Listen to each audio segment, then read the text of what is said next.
this webinar. Thank you very much. Welcome the speakers. So over to Dr. Harsha. Thank you, sir. We'll take Dr. Tara Singh Baf's message. I think Dr. Tara No. I just echo the Dr. Gupta here, so I don't have any further to say. Thank you, sir. So over to Dr. Harsha.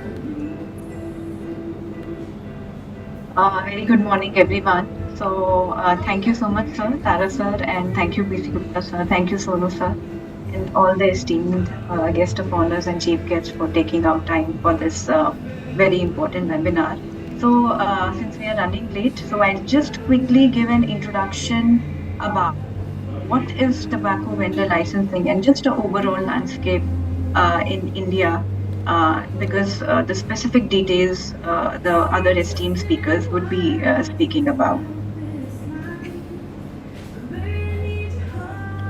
So what is tobacco vendor licensing? Basically, tobacco vendor licensing means that vendors who wish to sell tobacco, they should obtain a valid license from the government, from the relevant authorities. In India, it is the municipality or the urban development or local government department. In other countries, it may be called by different names.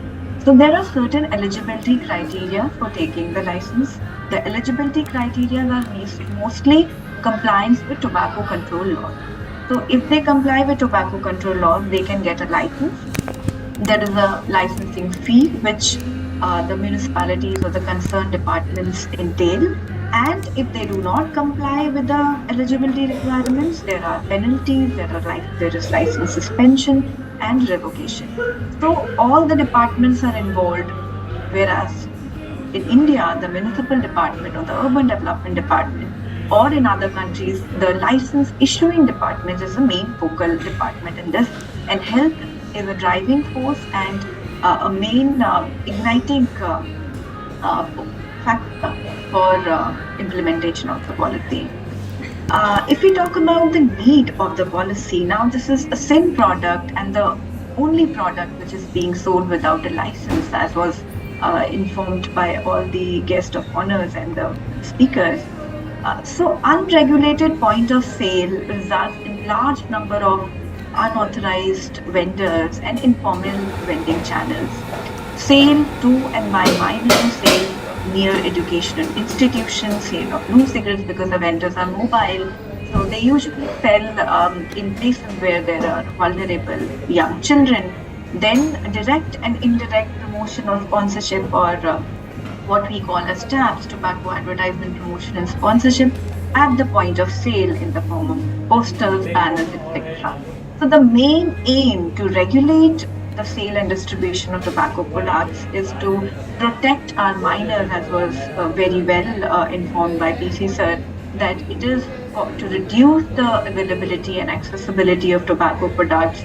Dr. Rana told that it is to control the vendor densities, especially near educational institutions, and compliance with tobacco control laws of the respective countries, compliance with WHO Framework Convention on Tobacco Control and the protocol to eliminate illicit trade. So the fees which is being collected from the vendors can be used to support public health initiatives. So just to give you a global overview of the retail licensing policies, so out of the 69 countries which have ratified the WHO FCTC protocol to eliminate illicit trade, 40 countries have national TBL policy in place, and there are approximately 10 countries which have subnational policies, including India. So we can see that in the past few years, there has been increased in the number of countries adopting the policy because we have realized that this is the tobacco vendor licensing is going to be play a main role in tobacco endgame. So India has a very comprehensive Cigarettes and Other Tobacco Product Act in place, but still tobacco industry employs various tactics to hinder its effective implementation. So Ministry of Health and the Ministry of Urban Housing and Urban Poverty Alleviation, Government of India had issued letters in India to the states to implement the policy. So there are approximately 9 states in India which have issued gazette notifications of the policy, implementing the policy, and there are more than 100 urban local bodies which are also implementing the policy, though there is no national level policy in India. So coming to the licensing fees, if we talk about, it's different in different jurisdictions. It ranges from rupees 300 and goes up till 25,000. So while implementing the policy, the main challenges which the states have encountered include tobacco industry interference, vendor variability, some are temporary vendors, permanent vendors, mobile vendors, officer transfers and record keeping, sensitization of the municipal officers because it's a different department, restricting sale of non-tobacco products with the tobacco products. The interventions which have been made include legal preparedness and clear messaging, multi-stakeholder coordination involving the heads of tobacco vendor unions and all the stakeholder consultations, conducting baseline surveys to make it evidence-based, addressing the misconceptions and building rapport for support for TVL. It is not. It doesn't hinder the sale of tobacco. It only says that you have to sell with in compliance with tobacco control laws. So balanced messaging, amplifying youth-focused messaging, political alignment, revenue generation is an added advantage, and phased-out approach. We did not in India. We did not go all of a sudden and start enforcing the policy, but the states and the stakeholders started with voluntary registrations and then deferred the enforcement rule that no sale of tobacco with food products, because I think our speakers would be talking about that, how tobacco industry vendors were protested of this particular rule. Then enforcement drives began only with warnings and no penalties in the beginning. And to avoid cancellation of licenses or heavy fines under the Municipal Act, enforcement was done under the National Tobacco Control Act in the beginning. So the lessons learned with that bottom-up implementation approach worked. Government is leading the it is a state-led strategy, strategic silence in early phase, close coordination with the concerned department, licensing issuing department, countering industry narratives, gradual vendor engagement, evidence-driven policy, multi-stakeholder synergy, and choosing the cities for this policy with more educational institutions in the beginning. So the success with this policy looks basically to reduced vendor density, improved law compliance, reduced access to minors, and reduced tobacco prevalence in the long run, which our fellow next speakers would be talking in detail about, and a smoke-free state and a smoke-free country. So to know in detail about how the success has been achieved, our esteemed speakers would be talking in detail and sharing their experience from their country. So thank you very much. We will be taking the questions towards the end. And thank you all for joining. Over to you, Raj.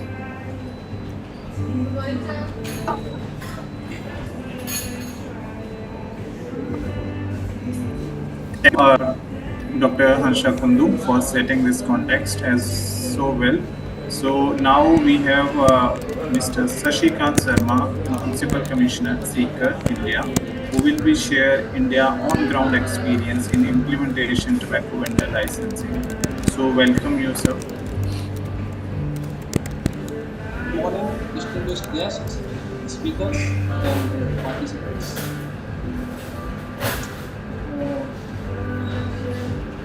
I am Sashikant Sharma, Municipal Commissioner, Sikar, and I would like to share my experience how TVL system is doing very successfully in Sikar, and I give whole contribution for the success to Dr. Ranaji and Dr. Rajanji, who motivate us for this work. So this is Municipal Council Sikar. Next. These are the rules, the determination, regulation, and control of license fee for the sale of tobacco products, license fee rules 2023, and we have enacted them. And the Municipal Corporation Sikar was the first ULB in our state who enforced these bylaws, in order to determine, regulate and control of the sale of tobacco products. Next. Now, this is the main reason we adopt this strategy and we enforce these bylaws in our Sikar, because Sikar is a major emerging education city in northern India, and more than 25 states students study here for NEET coaching or IIT coachings, and they live here without their parents and guardians. So it is our moral duty to protect them and to restrict them from access from tobacco products and reduce tobacco consumptions. So really there are two roads where these coaching hubs are switching from. One is Piprali Road and the second is Nawalgarh Road.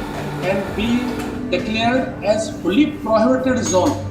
Nobody can sell tobacco product there. So this is the main reason, because a lot of students live here, and for their future we have done this. Next. These are the rules we have, and these rules are enforced our jurisdiction of Sikar Municipal Council, and nobody can sell or nobody can distribute tobacco products without the prior approval of Municipal Council. So these are the rules. Next. And this is the license fee. There are three categories. One for kiosk, registration is 200 and annual license fee of 2,400. Retail shop 500 registration fee and annual license fee is 4,800, and wholesaler manufacturer registration fees 2,000 and annual license 25,000. Next. This is the notice that we have published in our newspapers and in our office, that the compliance of these bylaws in the jurisdiction of Municipal Council is must. Nobody can violate these rules. Next. This is the process to obtain license. The process is very simple. Anybody who is a tobacco vendor in the Municipal Council Sikar with his Aadhaar card, his proof and verification certificate from council can attach with the application here. And if he is not a resident of Sikar, then he will have to put up a notarized affidavit on 100 rupees stamp paper, and after verification by our sanitary inspector and inspector, we issue license. Next. This is the TBL path to implementation. As the nodal officer is commissioner, and he has also formed a technical committee, and after technical committee there is an enforcement team. We have a proper enforcement team with dedicated vehicle here, and which man's work is to implement this TBL with very efficiently and effectively. And beside this, we have multi-stakeholders, education department, health department, and police department. And we also ensure vendor engagement, and this regular enforcement drive is also implemented here. Next. Challenges. Really, we face a lot of challenges here. At the beginning, tobacco vendors stages protest, huge protest in Sikar, and they say, why this is in Sikar? Why Sikar is the first city? Why you are enforcing these unjust laws? So we face so many challenges at the beginning, but we pursue them. That we are not banning tobacco, but we are just regulating, for considering the health of minors who live here without their parents and their guardians. So by frequent settings with them in our council, so this challenge will be faced, and the positive outcomes started. Next. Now you can see these are all the tobacco vendors, tobacco industrialists. Why this experiment in Sikar? You protest, very new. Next. This is also the protesters. Next. This is the memorandum submitted by the trade associations related to tobacco products. So at the beginning, really, even politicians helped them, and they also requested municipal council authorities to withdraw these bylaws. But as Dr. Rajanji and Ranaji, with their utmost motivation, we remain determined to implement these bylaws. Next. The solution was that frequent meetings with them, awareness through some citizens. So when we make clear that we are not banning, we are just regulating TVL system. So gradually, some of them started to adopt this TVL systems. So when the numbers were few, but gradually the number became very huge. Next. This is the district level sensitization campaign enforcement training under TVL. Next.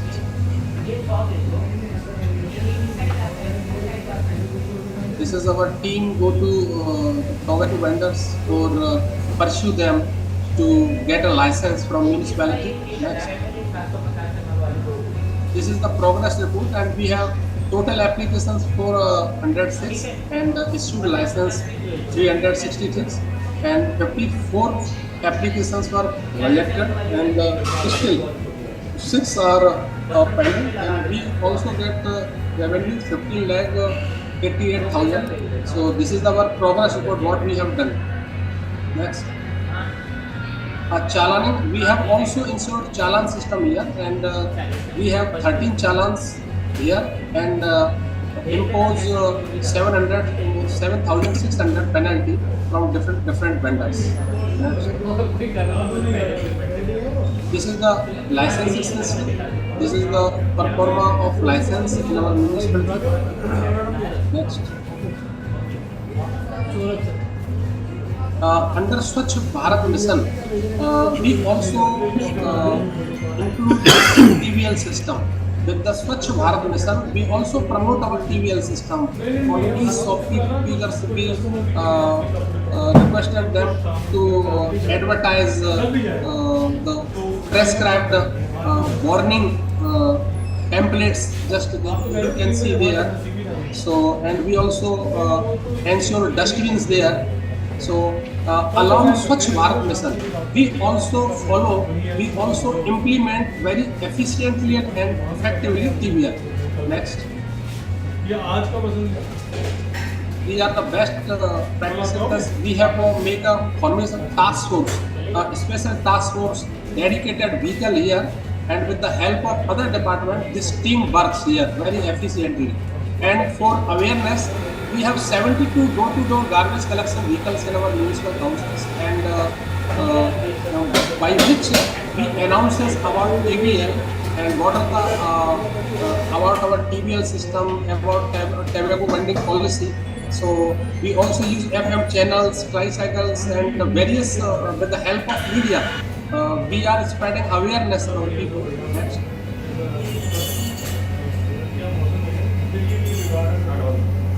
This is the support by media. You can see the media really at that time media support us, and by which we are now on these positions. Next. Next. This is the first license when we issued with the help of district collector and our mayor of the city. Next.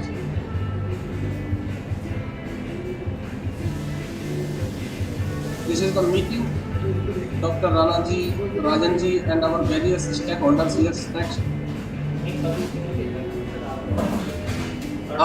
We also get reward from state government. Mr. Ranaji and our honorable UDS minister is delivering a trophy and a certificate for ULB seeker.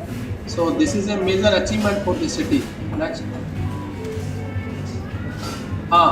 This is a very unique innovation in our municipal council seeker. Or I can say this is the first type of innovation in our country that a tobacco, special tobacco control cell has been established.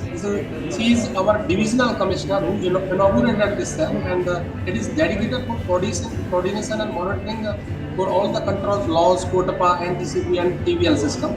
And it will also coordinate other departments like health department and police. So really it focuses on the policy implement awareness campaign. So this is now we this dedicated cell is a very focused cell for TVS. Next.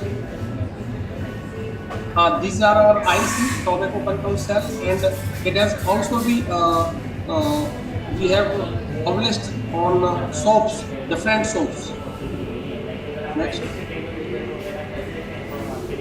Replication. Now, and by innovation in our seeker, our state government is very soon drafting a policy, TVL policy for Rajasthan.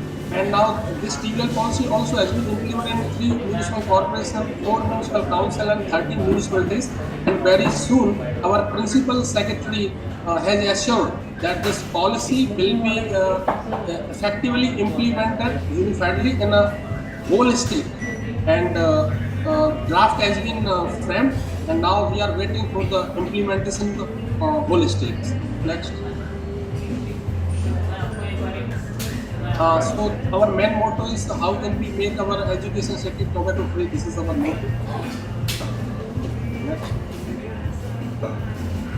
How can we make our next generation from tobacco free, and how can make our Rajasthan a model state in our country. This is our motto, and I think that with the utmost inspiration, Dr. Ranaji and Rajanji, and we are going in the direction of progress, and we are saving so many youths from consuming tobacco products, from the access of tobacco. So I hope that we will do it very efficiently in our state. Thank you. Thank you very much. So thank you, Mr. Sharma sir, for your insightful presentation and sharing the experience of Seeker India. And it's really appreciable that a great effort by under your leadership for making this Seeker city the first city to have a tobacco vendor licensing, and this tobacco control cell. This is also very unique initiative in the state. Thank you. So moving towards the next speaker. We now have with us Mr. Jehad Sarkar, Assistant Director, National Institute of Local Government, Bangladesh, who will be present the Bangladesh experience. So over to you, sir.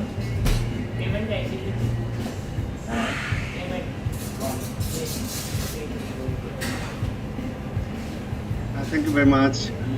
Thank you very much again, respected chair, distinguished guests, and honorable participants from across the globe. Good afternoon. I'm Jehad Sarkar. I'm working at the National Institute of Local Government as Assistant Director, and I'm also the Faculty of Comparative Local Governance. This institute is basically under the Ministry of Local Government, Rural Development and Cooperatives. We basically responsible for improving capacity building support to the local government institutions in Bangladesh.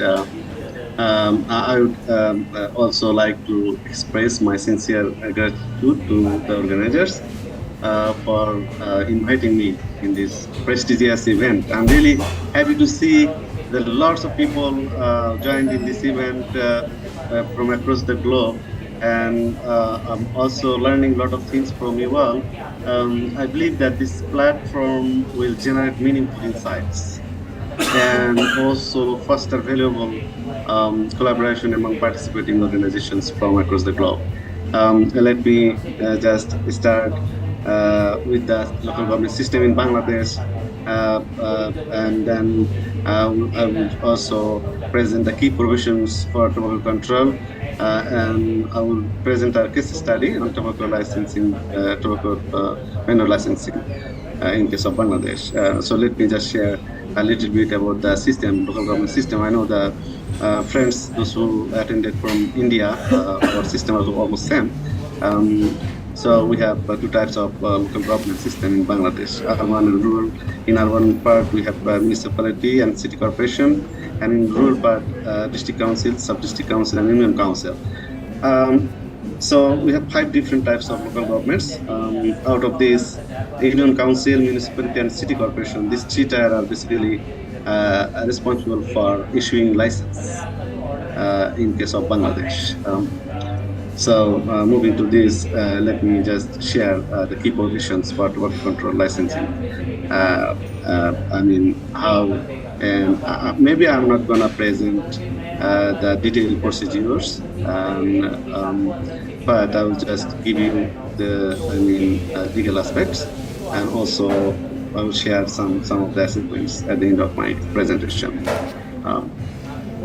So let me just start with the legal basis. A requirement for licensing tobacco retailers is legally mandated by the Smoking and Tobacco Product Use Control Act 2005, and it is amended in 2013.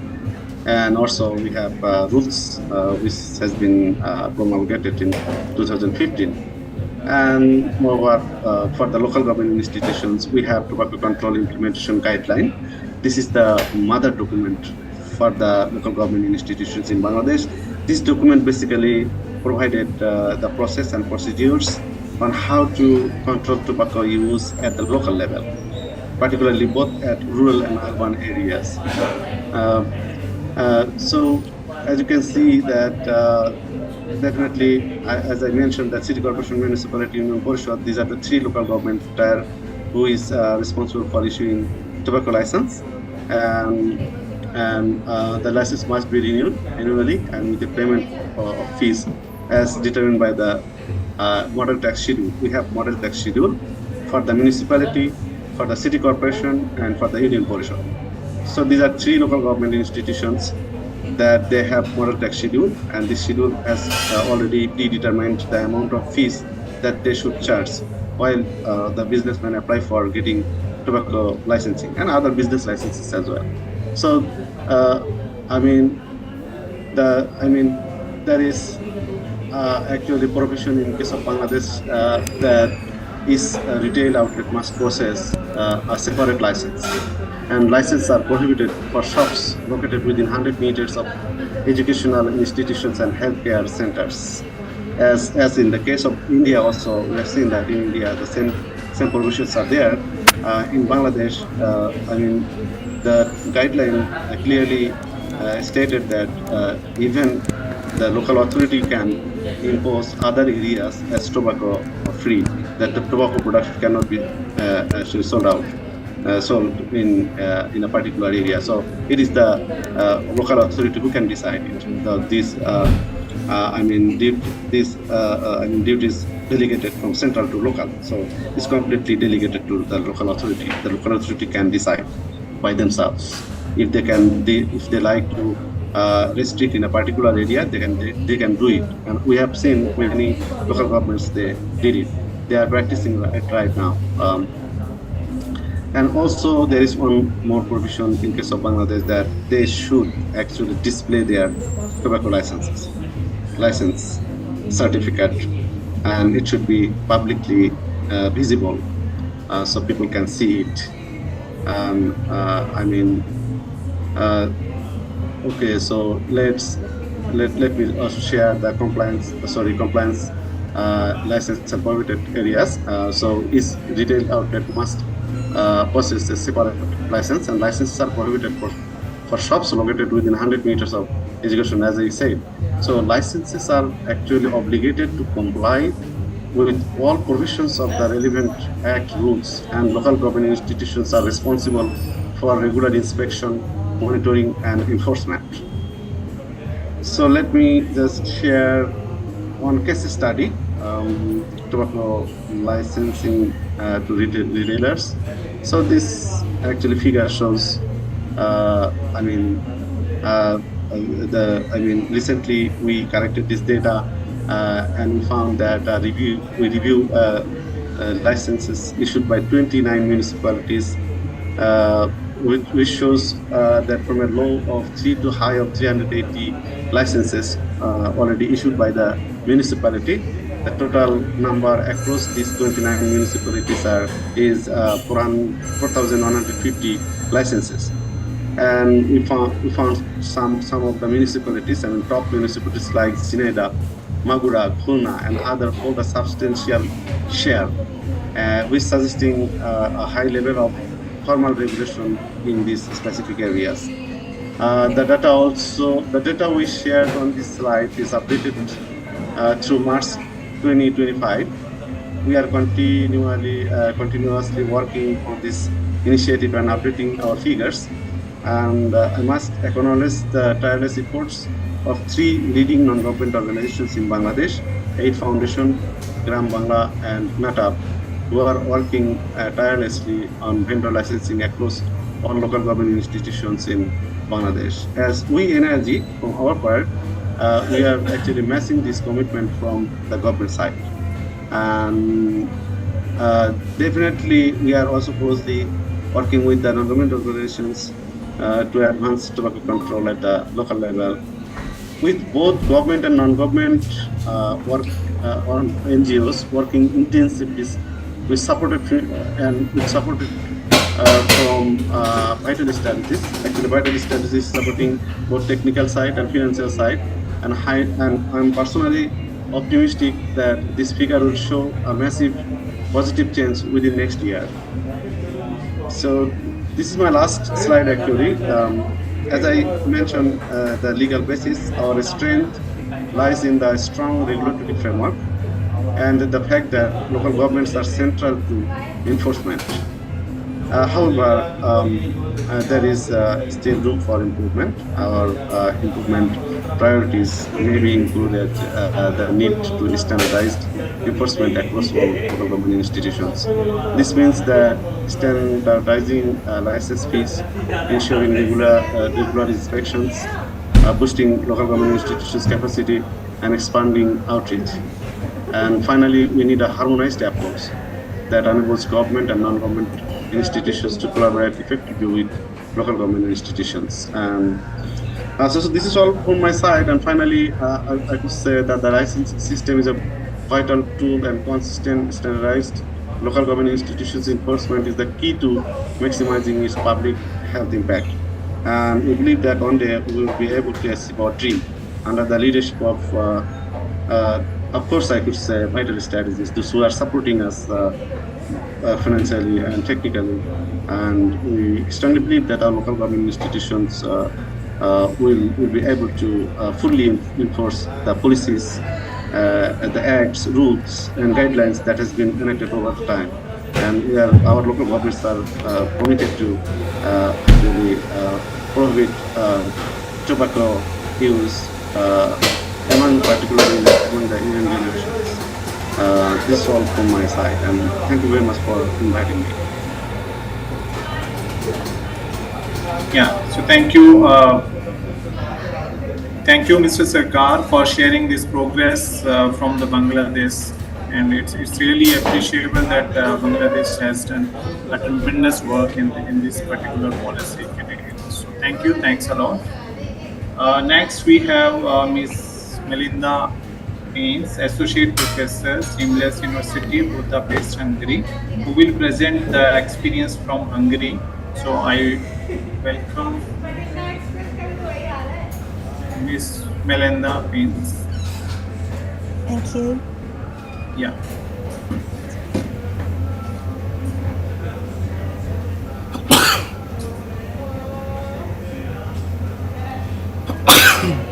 Can you see my screen? Yes, it's visible. Thank you. Thank you. Thank you for the opportunity to present the tobacco retail licensing in Hungary and its impact on youth tobacco use. First of all, some words about me. I'm a physician specialized in public health and preventive medicine, and I have a PhD in health sciences. I work in university, graduate and postgraduate education, and I'm conducting research in tobacco control more than 15 years. I participated several projects, for example, capacity building in tobacco control funded by the Fogarty International Center in the US, or in the Joint Action on Tobacco Control funded by the European Commission. Some words about Hungary. Hungary is located in Central Europe, and Hungary is a European Union member state. Its capital is the beautiful Budapest, and the population of Hungary is around 9.6 million currently.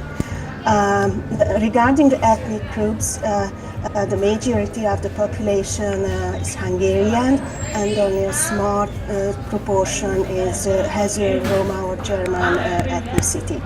Hungary is regarded as a high-income country. Some background information about tobacco control in Hungary based on the tobacco control scale. The tobacco control scale monitors the implementation of tobacco control policies in Europe. The tobacco control scale assesses several cost-effective policy interventions that should be prioritized in tobacco control.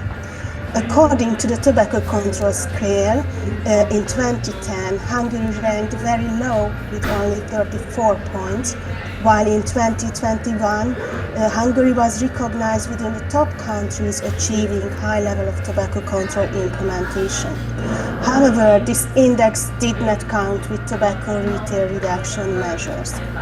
Several countries have implemented short-term temporary tobacco sales bans like Bhutan and South Africa, while others have enacted but not yet fully implemented national tobacco retail reduction policies like the Netherlands and New Zealand. But Hungary is within the few countries in the world that have implemented a strict and nationwide tobacco retail density reduction policy. So prior to this policy, the tobacco retail market had long been neglected in Hungary. In 2010, there were about 40,000 licensed tobacco retailers in the country. Consumers could purchase tobacco at convenience stores, supermarkets, specialized tobacco shops, gas stations, pub, bars, restaurants, newsstands, vending machines, and so on. At that time, the prevalence of adult smoking was between 31 and 38%. The Hungarian government, elected in 2010, committed itself to a wide-scale effort to reduce tobacco consumption and to protect non-smokers.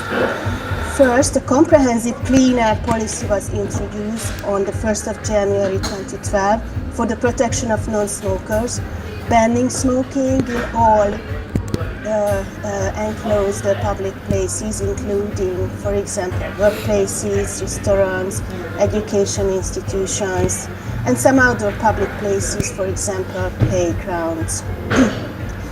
Parallel to the clean air policy, significant excise tax increases were implemented 3 times in 2012. Then, the sale of tobacco products with compulsory combined text and pictorial health warning labels was introduced in the Hungarian legal market on 1st of January 2013. An additional tobacco control effort targeting the tobacco retail reduction by the Act on Reducing Smoking Prevalence Among Young People and Retail of Tobacco Products, aka the Tobacco Shop Act, came into effect in 1st of July 2013. The main goal of the Tobacco Shop Act was to reduce tobacco sales to minors through preventing access to and reducing visibility of tobacco products in retail shops. Besides, this legislation was also intended to reduce unauthorized retail sale of tobacco products and to raise tax revenues. So what kind of regulatory changes were implemented in the Hungarian tobacco retail system? The Tobacco Shop Act gave the state exclusive ownership of tobacco retailing rights, which are allocated through a public tendering procedures as individual concessions. The Tobacco Shop Act made 3 main changes in tobacco retail in Hungary. It prescribes that only persons meeting the statutory requirements may exercise the retail concession granted by the state to sell tobacco products. Second, it establishes a maximum number of concessions in any given municipality. And third, it requires that tobacco products be sold only in so-called national tobacco shops. National tobacco shops may also sell soft and alcoholic drinks, candy and lotteries, most of which are subject to excise and public health product taxes in Hungary. Minors are banned from the premises of national tobacco shops. Violation of these rules can lead to withdrawal of concession rights. To organize the retail system, the Ministry of National Development established a fully state-owned private non-profit shareholding company, the ND Company, which prepares the tender for the assignment of tobacco retailing rights, evaluates bids, executes and controls concession contracts. Only natural persons were eligible for bidding, even if they established a business company to run the shop after the successful bid. Licenses are valid for 20 years. Since implementation of the Tobacco Shop Act, consumers can purchase tobacco products exclusively at supervised national tobacco shops, with each retailer displaying the standardized brand image and having darkened windows to eliminate tobacco product cues that are typically visible from outside the store. Prior to the Tobacco Shop Act, as I mentioned, there were about 40,000 licensed retailers in Hungary, which decreased to about 6,000 active supervised retail units following the transformation process. In 2020, the number of supervised retail units further decreased, and currently there are about 5,700 national tobacco shops in Hungary. Overall, the nationwide number of tobacco retail outlets decreased by 85%. National tobacco shops also had uniform designs and strict rules for tobacco products, shelf layout, and point of sale marketing. Here are some experiences, some examples of the national tobacco shops with darkened windows, and it is prohibited to visualize any tobacco or nicotine product outside the shop, while other products like soft and alcoholic drinks, energy drinks, coffee, and lotteries could be visualized outside the shop. As you see, strict regulatory changes were implemented, resulting in significant tobacco retail density reduction in Hungary. But can we say that this is a true success story? Did it have a favorable impact on youth smoking during the past 10 years? To assess the short and medium-term impacts of the Tobacco Shop Act, we analyzed data of 3 national surveys, the ISPAD, HBSC, and Global Youth Tobacco Survey, conducted repeatedly with standardized methodology between 2010 and 2020, among other adolescents.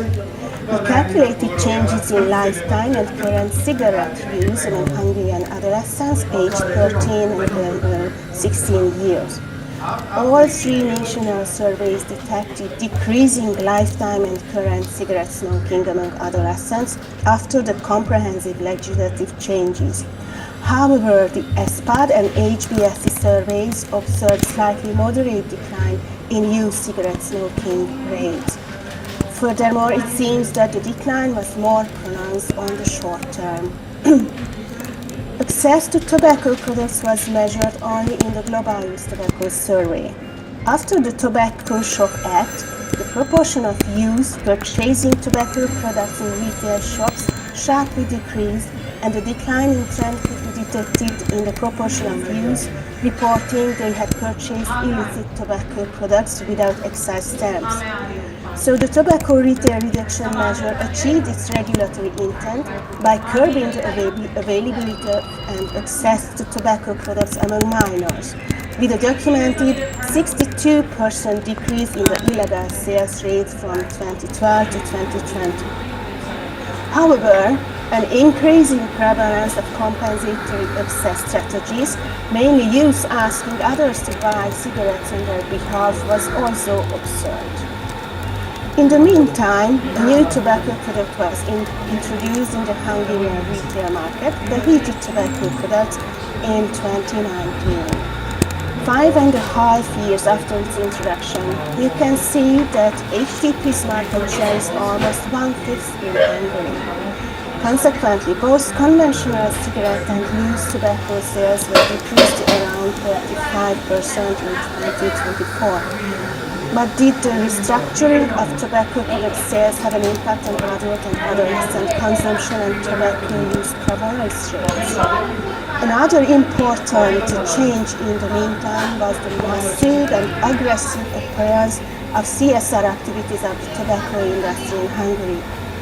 After launching HTPs in the Hungarian market, numerous social awareness campaigns appeared in the online and offline media platforms, which quasi-promoted the so-called harm reduction benefits of smoke-free and heated products, including HTPs and nicotine pouches.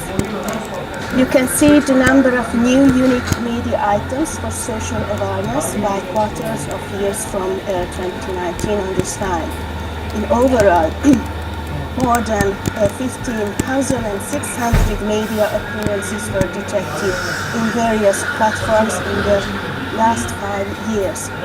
But did the massive harm reduction awareness campaigns disguised as corporate social Recording in progress. legislative changes, including the Tobacco Shop Act? But for 2022, unfortunately, this favorable trend also changed in the opposite direction among adolescents. Furthermore, considering e-cigarette and HTP use among adolescents, the most recent HBSC and SPAT surveys detected one of the highest current e-cigarette prevalence among 15 and 16 years old Hungarian youth.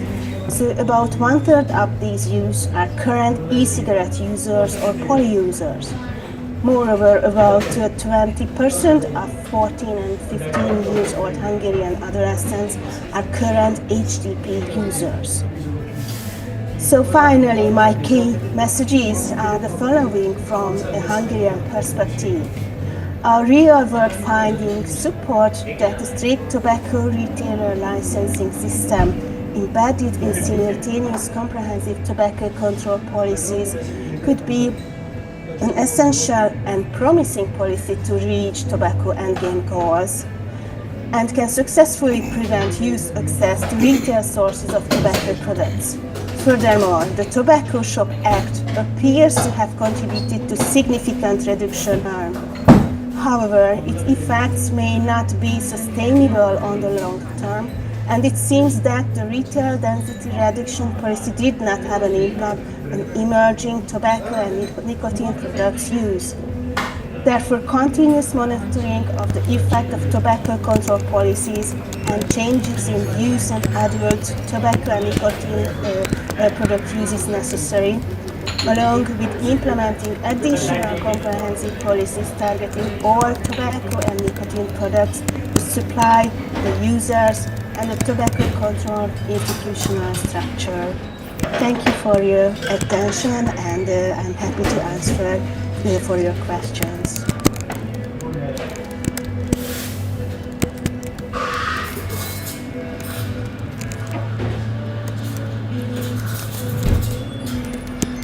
So thank you for sharing your experience from the Hungary regarding tobacco vendor licensing. And also you highlighted the positive outcome achieved after implementation of this policy in the country. Thanks a lot, and it's a great learning experience for others to replicate in their business. Thank you.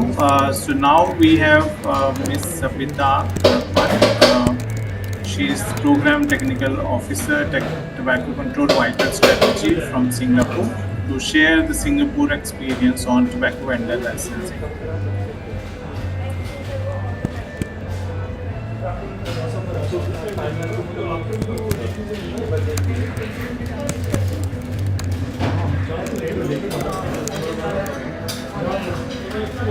Over to you, Dr. Smith.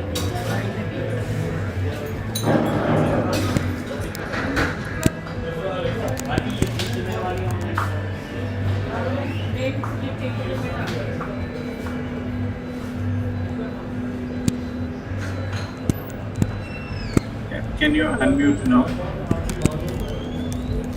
Right, thank you. Yes. All right, can we have it in slideshow? Yes, you're audible. Yeah. Can we have the slides up, please?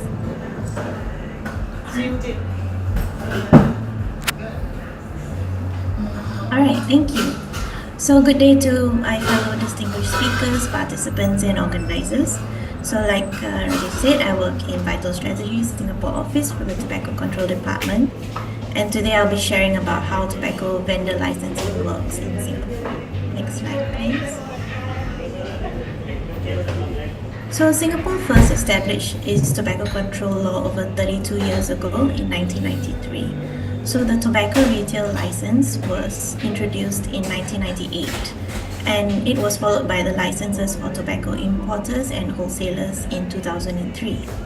Singapore ratified the FCTC in 2004, and it came into force in 2005. Next slide, please. So Singapore is a really small country with a residential population of approximately 4.2 million. The daily smoking prevalence in Singapore in 2023 was 8.8%, with 15.7% of males and 2.3% of females smoking. So this has reduced from 13.3% in 2007. Singapore employs several policies to decrease smoking prevalence, including very widespread smoke-free areas, a total ban of tobacco advertising, a 67.5% tobacco tax on retail price, standardized packaging, a ban on emerging tobacco products, which includes HTPs, e-cigarettes, and any sort of vapes. There's a ban on a display at the point of sale, and the current minimum legal age is 21 years for smoking. Next slide, please.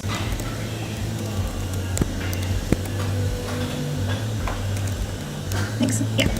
Ministry of Health is responsible for developing the policies, but for the enforcement of the policies, specifically the licensing of tobacco retailers, importers, and wholesalers, is done by the Health Sciences Authority. So besides licensing, they are also responsible for ensuring the implementation and enforcement of the advertising bans, the point of sale display bans, the packaging and labeling policies, the minimum age requirements, illegal products, and nicotine and tar content as well. Next slide.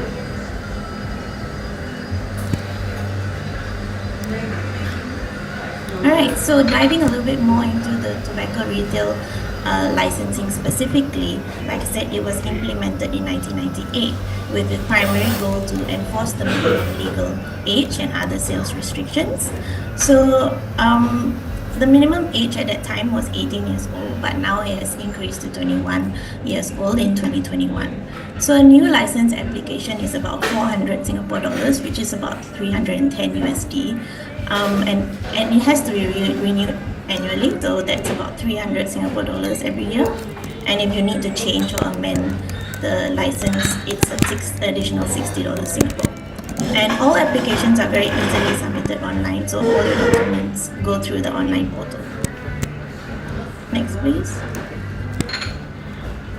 So as a licensee, so once you're given a license, you're responsible for several things. So all of the transactions or sales must occur at that retail outlet. And the person holding the license is responsible for the actions of all its employees. So they must ensure that the products are only accessible to employees and non-employees. Okay, they cannot handle the tobacco products. It also dictates that staff must be familiar with the laws regarding sale of tobacco products. Next slide.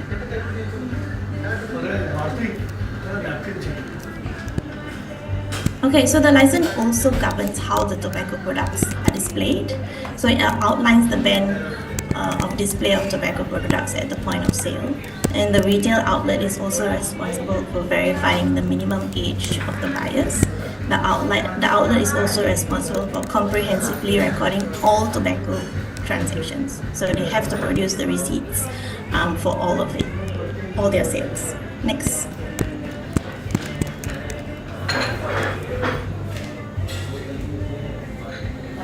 Okay, so additionally, there is no publicly announced cap or density or even distance limit on the tobacco vendors, but there are a lot of restrictions on the type of place that can be granted a license.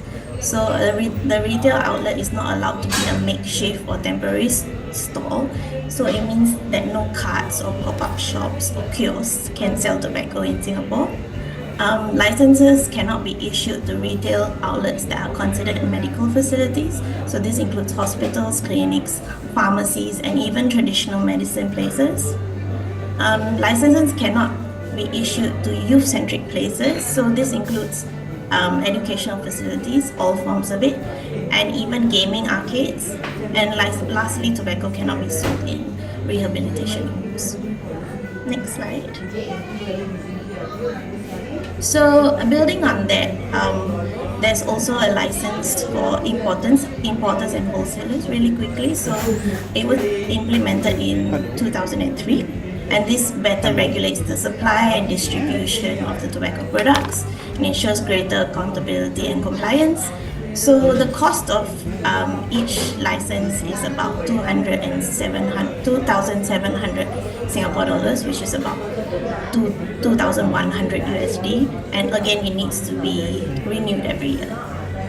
Next slide. So the responsibilities of these license holders limit where the tobacco products are stored.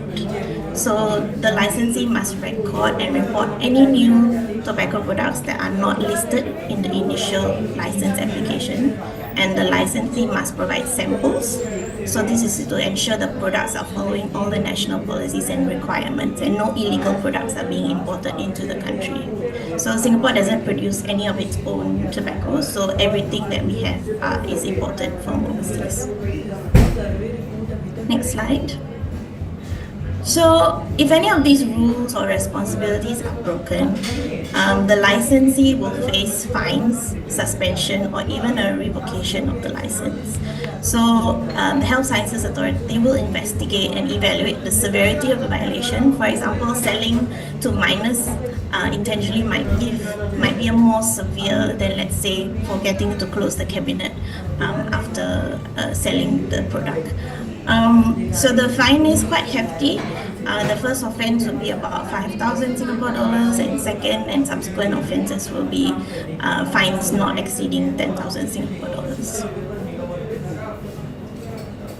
Next slide, please. Okay, so although there isn't publicly available data on the compliance rates, the compliance to the responsibilities of tobacco retail licensing is fairly high in Singapore. You can observe that. I mean, this is probably due to the high risk of licensing suspension, the revoke, and the hefty monetary penalties. There's also a very high awareness level among retailers. There are very helpful guides that are issued by Health Sciences Authority and videos available for retailers and their staff to learn how to check minimum age requirements, to learn how to implement the point of sale ban and other responsibilities. Enforcement is done randomly through random inspections, public reporting, in collaboration with police, and also officers from Health Sciences Authority. So enforcement work is also very transparent. Often if licenses are revoked or raids are done, the report will appear in the media. And as you can see here, there are several reports of licenses being taken away in some shops in the last few years ago. Also, the public are able, so if you wanted to know if a license has been revoked, you can go online and you can find out whether the list of shops that have been licenses has been suspended or revoked as well. Next slide. So, in conclusion, tobacco retail licensing is really a vital component in Singapore's comprehensive approach to tobacco control. It plays a significant role in regulating the sale of tobacco products, promoting public health, and aligning with international standards. So it's really important that ongoing efforts are there to address emerging challenges and further reduce the smoking rates. So thank you very much. I'm happy to take any questions. So thank you, Dr. Sabita, for sharing the experience from Hungary, from Singapore. Now we request all the participants, in case you have any questions to our speakers, you may write your question with your name in the chat sections. And now the floor is open for question and answer session. So I request Dr. Hansa Kundu to moderate these Q&A sessions. So over to Dr. Hansa. Thank you so much, Haji. Thank you, all the respected and esteemed speakers.